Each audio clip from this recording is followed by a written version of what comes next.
E5 TV news కు స్వాగతం. ముందుగా హెడ్లైన్. ప్రపంచంలోని నైపుణ్య డిమాండ్లో గణనీయమైన భాగాన్ని భారత్ నుంచి తీర్చవచ్చు ప్రధాని మోదీ. తిరుపతిలో తొక్కిసలాట ఘటనాస్థలాన్ని పరిశీలించిన డిప్యూటీ సీఎం పవన్. ఎన్ని కేసులు పెట్టినా ఎదుర్కొంటా కేటీఆర్.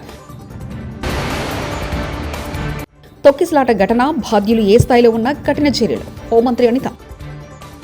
ఒడిశాలో ప్రవాసీ భారతీయ దివస్ సమావేశాన్ని ప్రధాని మోదీ ప్రారంభించారు.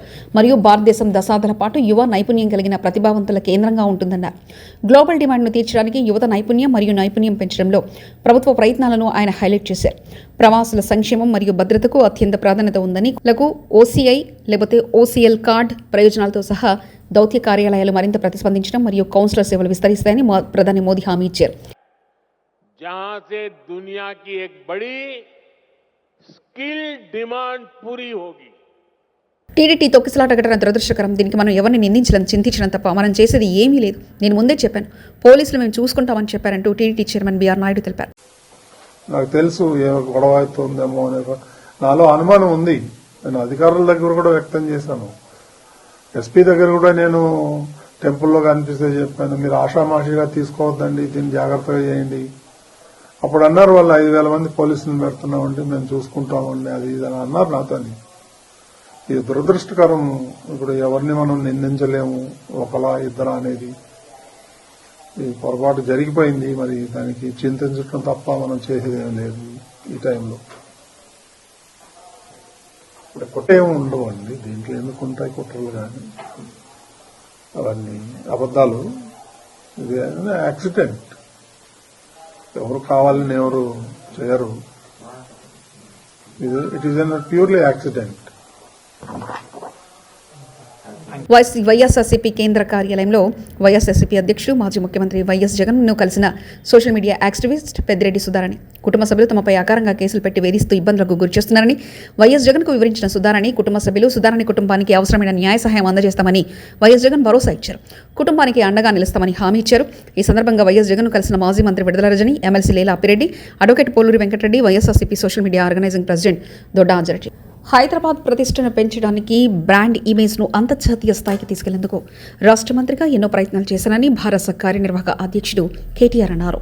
ఫార్ములా ఈ రేస్ కేసులో ఏసీబీ విచారణకు హాజరయ్యేందుకు వెళ్లే ముందు నందినగర్లోని తన నివాసం వద్ద మీడియాతో ఆయన మాట్లాడారు. నేను నికార్సైన తెలంగాణ బిడ్డను. ఏ పనైనా రాష్ట్రం కోసం హైదరాబాద్ ప్రతిష్ట పెంచేందుకు చేశా. అరపైసా అవినీతి చేయలేదు, చేయబోను. కొంతమంది కాంగ్రెస్ నేతలు నాపై బురద చల్లి పబ్బం కడుపుకుంటున్నారు. ప్రభుత్వ వైఫల్యాలపై మేము మాట్లాడుతూనే ఉంటాం, కొట్లాడుతూనే ఉంటాం. ఇది కాదు, ఇంకో 1000 కేసులు పెట్టినా ఎదుర్కొంటామంటూ కేటీఆర్ అన్నారు. ఒక ప్రధానమైన నగరంగా ప్రపంచ దృష్టిని ఆకర్షించే స్థాయికి తీసుకొచ్చే విధంగా పనిచేశాం. 9.5-10 ఏళ్ల కాలంలో మా ప్రభుత్వం ఉన్నప్పుడు మా బావమరుదులకు 1137 కోట్ల కాంట్రాక్ట్లు ఇచ్చే దౌర్భాగ్యపు పని, అట్లాంటి పనులు చేయలేదు. మంత్రిగా నేను కౌన్సిల్ ఆఫ్ మినిస్టర్స్ లో, కేబినెట్ లో కూర్చొని నా కొడుకు కంపెనీకి కాంట్రాక్ట్లు ఇచ్చుకోలేదు. నేను కాంట్రాక్టులు ఇచ్చి ప్రతిఫలంగా ల్యాండ్ క్రూజర్ కార్లు కొనుక్కోలేదు. ఆ పనులు రేవంత్ రెడ్డి గారు, ఆయన మంత్రివర్గ సహచరులు, ఆ సాగు తెలివితేటలు, ఆ అవినీతి తెలివితేటలు వాళ్ళకే ఉన్నాయి. నేను 50 లక్షల రూపాయలతో ఎమ్మెల్యేలను కొనుగోలు చేయడానికి పోయి దొరికిపోయిన దొంగను కూడా కాదు. నేను నిఖార్సైన తెలంగాణ బిడ్డను. ఏ పని చేసినా తెలంగాణ కోసం, హైదరాబాద్ ప్రతిష్టను పెంచడానికి కోసం చేశాను.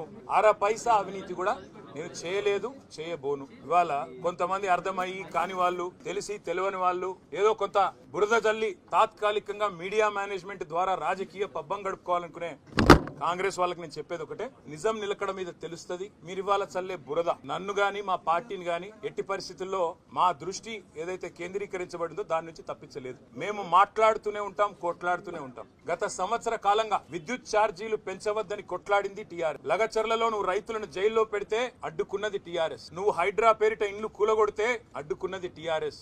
6 గ్యారంటీల అమలు నువ్వు చేయకపోతే నిలదీసింది అడిగడుగున కేసీఆర్ బృందం. తప్పకుండా మా దృష్టి మేము మళ్ళించాం. నువ్వేదో నా మీద కేసు పెట్టి నన్నేదో చేసి దానివల్ల మా పార్టీ క్యాడర్ ను, మా నాయకత్వాన్ని నువ్వు దారి మళ్లింపు, దృష్టి మళ్లింపు దిశగా ప్రయత్నం చేస్తాను అనుకుంటున్నావు రేవంత్ రెడ్డి. అది వైకుంఠ ద్వార దర్శనం టోకెన్ల పంపిణీ కేంద్రాల వద్ద జరిగిన తొక్కిసలాటలో భక్తులు మృతి చెందిన నేపథ్యంలో ఏపీ డిప్యూటీ సీఎం పవన్ కళ్యాణ్ తిరుపతికి చేరుకున్నారు. బైరాగి పట్టణంలో పద్మావతి పార్కు చేరుకున్న డిప్యూటీ సీఎం తొక్కిసలాటలో భక్తులు ప్రాణాలు కోల్పోయిన ప్రాంతాన్ని పరిశీలించారు. ప్రమాదం జరిగిన తీరును జేసీ శుభం బన్సాల్, డీఎస్పీ చెంచుబాబు పవన్ కు వివరించారు.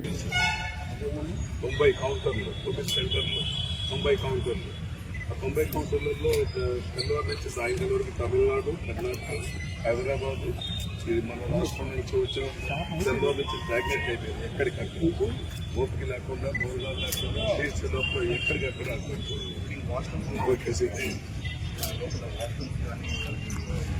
కాబట్టి సో ఆటోమేటిక్గా క్రౌడ్ అనేది ఇక్కడ ఎక్కువ culture base season why we have more use to here compare to మీకు వాటితో కంపేర్ చేస్తే ఇది హియర్ అంటే నార్త్ గైన్స్ వచ్చే భక్తులైనా సరే ఇది highway sir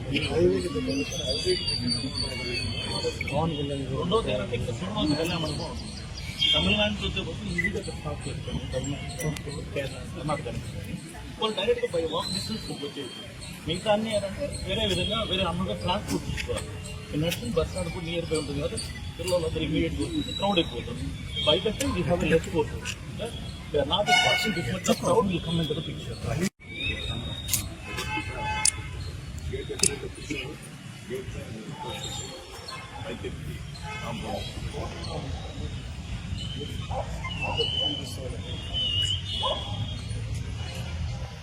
In addition to that, who are coming from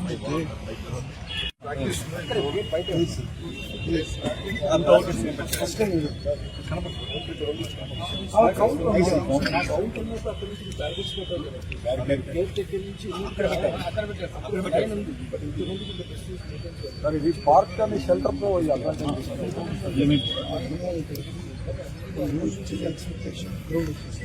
park కాదు సార్, పబ్లిక్ అంతా ఇక్కడ షెల్టర్ ఉండాలన్న పాయింట్ లో అడ్వాంటేజ్ చేస్తున్నారు.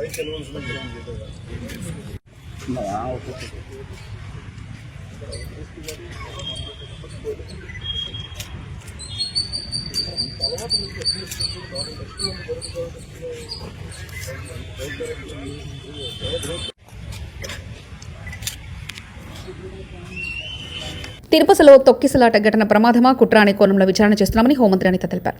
ఎవరి వైఫల్యం ఉందనేది సీసీ కెమెరాల ద్వారా తెలుస్తుందని చెప్పారు. బాధ్యులు ఏ స్థాయిలో ఉన్నా కఠిన చర్యలు తీసుకుంటామన్నారు. ఇలాంటి ఘటనలు భవిష్యత్తులో జరగకుండా చూస్తామని చెప్పారు. వైకుంఠ ఏకాదశి మొదలయ్యే సమయంలోనే ఈ ఘటన జరగడం దురదృష్టకరమని మంత్రి ఆనం రామనారెడ్డి అన్నారు. ఘటనకు కారణం తొందరపాటు చర్య, సమన్వయ లోపం అనేది విచారణలో వెల్లడవుతుందని తెలిపారు.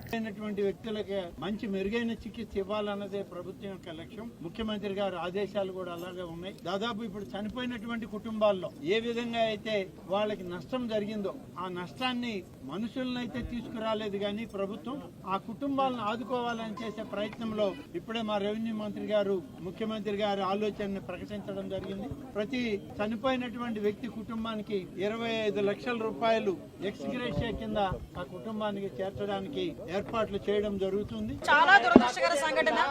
ఎందుకంటే టీటీడీ ఈసారి లక్షలాది మంది ప్రజలు వస్తారనే సంగతి తెలిసి చాలా ఏర్పాట్లు కూడా చేస్తున్నారు.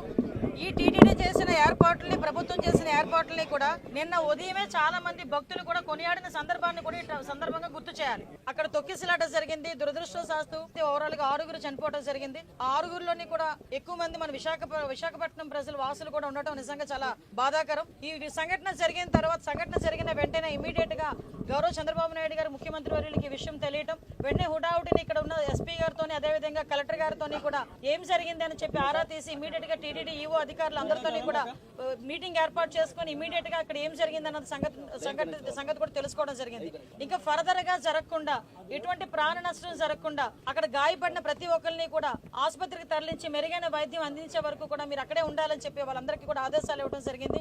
చనిపోయిన వాళ్ళందరికీ కూడా ప్రాణాన్ని తిరిగి తీసుకురాలేం, కానీ కంపల్సరీగా కుటుంబానికి ఆదుకోవాలని చెప్పి ఇతర రాష్ట్ర ప్రజలకి కూడా ఈ రోజు కాంపెన్సేషన్ అనేది అనౌన్స్ చేయడం జరిగింది. ఎందుకంటే ఎవరైనా భక్తులందరూ కూడా ఇక్కడికి రావడం జరిగింది కాబట్టి ఇక్కడ గవర్నమెంట్ ఈ రోజు బాధ్యత తీసుకుని వాళ్ళందరికీ కూడా కాంపెన్సేషన్ ఇవ్వడమే కాదు, వాళ్ళని ఎంత గౌరవంగా ఇక్కడ నుంచి మళ్ళా ఆ ప్రాంతాలకి పంపించి ఆ దహన సంస్కారాలు జరిగే కార్యక్రమం వరకు కూడా చూసుకోమని ఈ రోజు గవర్నమెంట్ కూడా ఆదేశాలు ఇవ్వడం జరిగింది.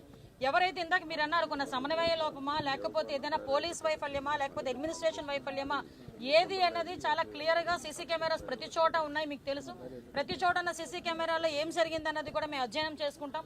ప్రతి ఒక్కటి కూడా ఎంక్వైరీ జరుగుతుంది. ఇప్పటికే ఒక ప్రాథమిక నివేదిక అన్నది ఎస్పీ గారు, కలెక్టర్ గారు కలిపి ఈ రోజు ముఖ్యమంత్రి గారికి మాకు కూడా అందజేస్తున్నారు. తిరుపతిలో టికెట్ కౌంటర్ వద్ద ఏర్పాట్లపై భక్తులు ఆగ్రహం వ్యక్తం చేస్తున్నారు. ఎలాంటి బందోబస్తు లేకుండా భక్తులను ఒకేసారి క్యూ లైన్లోకి వదలడంతో తొక్కిసలాట చోటు చేసుకున్నట్లు మండిపడుతున్నారు. పాలనా వ్యవస్థ నిర్వహణ లోపంతో పాటు పోలీసులు దీనికి కారణమని ఆగ్రహం వ్యక్తం చేస్తున్నారు. వాస్తవానికి రేపు ఉదయం 5 గంటలకు టోకెన్లు ఇస్తామని ప్రకటించిన టీడీటీ తన నిర్ణయాన్ని మార్చుకోవడం చర్చనీయాంశంగా మారింది. అందరినీ ఏం చేయాలని మీరు ఆలోచించుకోండి. 20 మందిలోనే మొత్తం అందరికీ కూడా అందరూ ఫెయింట్ అయిపోయినారు. ఎవరికి కూడా ఏం బాగాలేదు. అందరూ హాస్పిటల్లో పడి ఉన్నారు. జరిగింది ఎక్కడ స్కూల్ పేరెంట్ స్కూల్ అండి. స్కూల్ దగ్గర ఏం జరిగింది చెప్పండి. అందరూ కూడా ఒక అమ్మాయి కళ్ళు తిరిగి పడిపోయింది. ఆ అమ్మాయితో పాటు కూడా ఒక్కళ్ళే పంపించారు. ఒక్కళ్ళు అయిపోయిన తర్వాత నేను పడిపోయాను కళ్ళు తిరిగి. పడిపోతే నన్ను ఒక అమ్మాయి తీసుకుని వెళ్ళింది. ఉన్నవాళ్ళు ఎవరిని బయటకు రాను, మా హస్బెండ్ కూడా బయట రానివ్వలేదు. ఓన్లీ లేడీస్ కూడా లేడీస్ పంపించారు. చెప్పండి ధైర్యంగా ఎన్ని వందల ఎకరాలు ఉన్న రైతు భరోసా ఇస్తాం. 8,400 కోట్ల రైతుల అకౌంట్లోకి వేయబోతున్నాం. డిప్యూటీ సీఎం బట్టి విక్రమార్క. చెప్పండి ధైర్యంగా అందరికి ఇస్తున్నాం. 5 ఎకరాలకో 10 ఎకరాలకో కాదు, ఎటువంటి షరతులు లేకుండా వ్యవసాయ యోగ్యమైనటువంటి భూములన్నిటికీ కూడా ఈ రోజు 12,000 రూపాయలు ప్రతి ఎకరానికి ఇచ్చేటువంటి కార్యక్రమాన్ని మన ప్రభుత్వం ప్రజాప్రభుత్వం ప్రకటించింది. జనవరి 26 నుంచి అమలు చేయబోతున్నాం. అలాగే దానికి 8,400 కోట్ల రూపాయలు రైతుల అకౌంట్లోకి వేయబోతున్నామని కూడా మీ అందరికీ మనం చేస్తా ఉన్నాం. హైదరాబాద్ నుంచి రేణిగుంట విమానాశ్రయానికి చేరుకున్న AP assembly deputy speaker Raghuramakrishnaraju బోకేతో స్వాగతం పలికిన ఎన్డీఏ కూటమి నాయకులు, అధికారులు. అనంతరం రోడ్డు మార్గాన్ని తిరుమలకు బయలుదేరిన రఘురామకృష్ణరాజు తొక్కిసలాట్లో గాయపడి చికిత్స పొందుతున్న వారిని పరామర్శించనున్నారు. రఘురామకృష్ణరాజు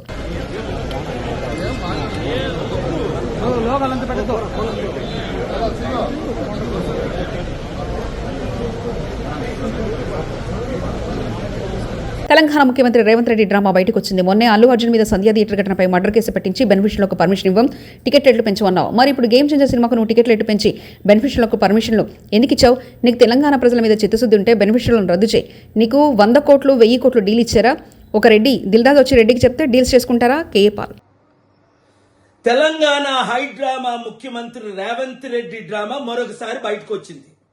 మొన్నే కదా అల్లు అర్జున్ సంధ్యా థియేటర్ దగ్గర రేవతి చనిపోవడం చాలా దుర్ఘటన, ఆయనే మర్డర్ చేయించాడని అలాంటి కేసులు ఒక హోమ్ మినిస్టర్గా ముఖ్యమంత్రిగా పెట్టించి ఫోన్ కాల్లు చేయించి ఆయనే అరెస్ట్ చేయించాడని మనం న్యూస్లో చూసాం. రాత్రంతా జైల్లో ఉంచాడు అని. మరి వెంటనే ఏమన్నాడు? ఒక ప్రాణం విలువెంత?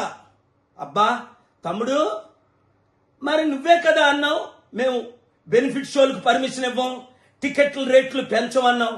మరి ఇప్పుడు చిరంజీవి కొడుకేదో సినిమా వచ్చిందట కదా, గేమ్ చేంజ్ ఏదో, మరి దానికి నువ్వు టికెట్ల రేట్లు ఎలా పెంచావు? బెనిఫిట్ షోలు ఎలాగిచ్చావు? రోజుకి 4 నుంచి 6. నీకు తెలంగాణ ప్రజల వైపు చిత్తశుద్ధి ఉంటే రాత్రి 3-4 గంటలకి షోలు పెట్టుకోమని పర్మిషన్లు ఇచ్చేవే, దమ్ముంటే క్యాన్సిల్ చేయి. ఏ నీకు 100 కోట్లు 1000 కోట్లు డీల్ ఇచ్చారా? ఇప్పుడు ప్రజలు, తెలంగాణ ప్రజలు నీకు కనిపించట్లేదా? వెంకట దిల్ రాజు అనే పేరు ఆయన నాకు తెలీదు, ఆయన మీ బంధువు అట, మిత్రువు అట, వెంకట రమణారెడ్డి అట. టీడీటీ తొక్కిసలాట ఘటన స్థలాన్ని పరిశీలించి అధికారులపై ఆగ్రహం వ్యక్తం చేశారు సీఎం చంద్రబాబు నాయుడు. పక్కన చూడండి, ఎందుకు మీరు ఇవన్నీ చేస్తారు ఇట్లా?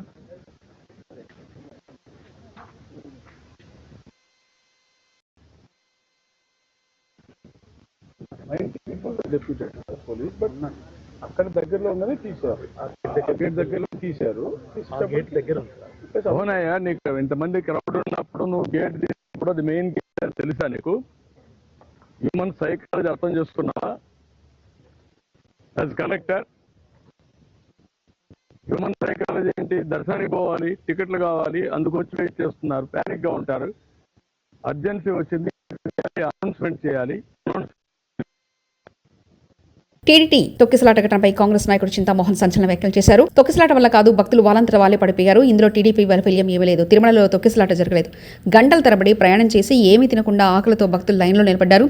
బీపీ షుగర్ లెవెల్స్ పడిపోయి కళ్లు తిరిగి పడిపోయారంటూ కాంగ్రెస్ నాయకుడు చింతా రామ్మోహన్ వ్యాఖ్యానించారు. వాస్తవ విషయం చాలా మందికి తెలియదు. భక్తులు రాత్రంతా ప్రయాణం చేసి ఆత్రంతో వచ్చి క్యూలో నిలబడ్డారు. అన్నం కూడా తినలా, టిఫినో చేయలా, నిలబడ్డారు భక్తులంతా. బ్లడ్ షుగర్ పడిపోయింది వాళ్ళకి, బ్లడ్ షుగర్ పడిపోయింది. చక్కెర అనేది ఒక ప్రపంచంలోని నైపుణ్య డిమాండ్లో గణనీయమైన భాగాన్ని భారత్ నుంచి తీర్చవచ్చు. ప్రధాని మోదీ తిరుపతిలో తొక్కిసలాట, ఘటనాస్థలాన్ని పరిశీలించిన డిప్యూటీ సీఎం పవన్. ఎన్ని కేసులు పెట్టినా ఎదుర్కొంటా కేటీఆర్. తొక్కిసలాట ఘటన, బాధ్యులు ఏ స్థాయిలో ఉన్నా కఠిన చర్యలు, హోంమంత్రి అనిత. ఇవి బులెటిన్ విశేషాలు. చూస్తూనే ఉండండి E5 టీవీ న్యూస్.